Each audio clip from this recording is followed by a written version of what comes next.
நம்ம எல்லாருக்குள்ளயும் cancer cells இருக்கு. ஆனா அந்த கேன்சர் செல்லு டியூமரா உருமாறுது இருக்கு இல்லையா? சோ அதை தடுக்கிறதுக்கு ரொம்ப இம்பார்ட்டன்ட் வந்து இந்த நேச்சுரல் கில்லர் செல்லுன்ட்டு. ஒரு இரவு 4 மணி நேரம் கீழே இருந்து ஒரு நைட்டு நீங்க தூங்குனீங்கனாலே இதோட ஆக்டிவிட்டி பாத்தீங்கன்னா 72% வந்து கம்மி ஆகுது. யாரெல்லாம் 6 மணி நேரத்துக்கு கீழே தூங்குறாங்களோ there's a chance of 45% higher risk of developing type 2 diabetes. weight lossக்கு ஒரு இம்பார்ட்டன்டான விஷயம் தூக்கம். இப்போ கரண்ட் ஜெனரேஷன்ல 3ல ஒருத்தருக்கு ஸ்லீப் டெப்ரிவேஷன் வந்து பாதிக்கப்படுறாங்க. சோ அடுத்து ரொம்ப ரொம்ப முக்கியம் பாத்தீங்கன்னா people யாரெல்லாம் 6 மணி நேரத்துக்கு கீழே தூங்குறாங்களோ there's a chance of 45% higher risk of developing type 2 diabetes. so 6 or below. so இது எதுவுமே நான் பயன்படுத்துறதுக்காக ஷேர் பண்ணல, இதுக்கு பின்னாடி இருக்கிற இம்பார்ட்டன்ஸ் உங்களுக்கு புரியணும், சரிங்களா?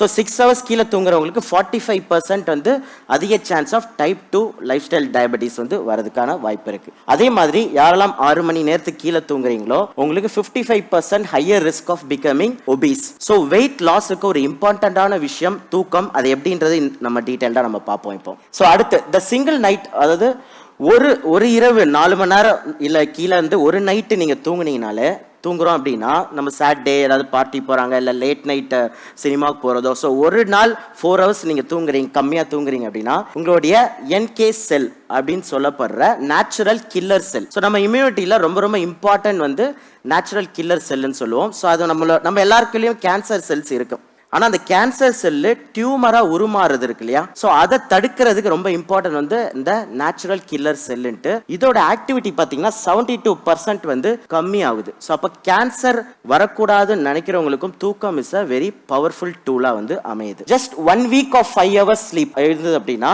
நம்மளுடைய டெஸ்டோஸ்டிரான் லெவலே வந்து 10 to 15%. இது ரொம்ப ஷாக்கிங்கான ஃபேக்ட். என்னன்னா யாரெல்லாம் ப்ரொலாங்கா 6 மணி நேரம் கீழே தூங்கிட்டே இருக்காங்களோ, லெட்ஸே ஒருத்தருக்கு 30 வயசு ஆகுது, அவர் வந்து தூங்குறதே கிடையாது, 4 hours 5 hours தான் டெய்லி தூங்குறாருன்னா அவரோட டெஸ்டோஸ்டிரான் லெவல் வந்து அவரோட 10 வயசு அதிகமான 40 வயசு இருக்கிறவங்களோட டெஸ்டோஸ்டிரான் லெவல் தான் அவருக்கு 30 வயசுல இருக்கும். நம்ம எல்லாருக்குள்ளயும் கேன்சர் செல்ஸ் இருக்கும். ஆனா அந்த கேன்சர் செல்லு டியூமரா உருமாறுது இருக்கு இல்லையா? சோ அதை தடுக்கிறதுக்கு ரொம்ப இம்பார்ட்டன்ட் வந்து இந்த நேச்சுரல் கில்லர் செல்லுன்ட்டு. ஒரு இரவு 4 மணி நேரம் கீழே இருந்து ஒரு நைட்டு நீங்க தூங்குனீங்கனாலே இதோட ஆக்டிவிட்டி பாத்தீங்கன்னா 72% வந்து கம்மி ஆகுது. யாரெல்லாம் 6 மணி நேரத்துக்கு கீழே தூங்குறாங்களோ there's a chance of 45% higher risk of developing type 2 diabetes. weight lossக்கு ஒரு இம்பார்ட்டன்டான விஷயம் தூக்கம். இப்போ கரண்ட் ஜெனரேஷன்ல 3ல ஒருத்தருக்கு ஸ்லீப் டெப்ரிவேஷன் வந்து பாதிக்கப்படுறாங்க. சோ அடுத்து ரொம்ப ரொம்ப முக்கியம் பாத்தீங்கன்னா people யாரெல்லாம் 6 மணி நேரத்துக்கு கீழே தூங்குறாங்களோ there's a chance of 45% higher risk of developing type 2 diabetes. so 6 or below. so இது எதுவுமே நான் பயன்படுத்துறதுக்காக ஷேர் பண்ணல, இதுக்கு பின்னாடி இருக்கிற இம்பார்ட்டன்ஸ் உங்களுக்கு புரியணும், சரிங்களா?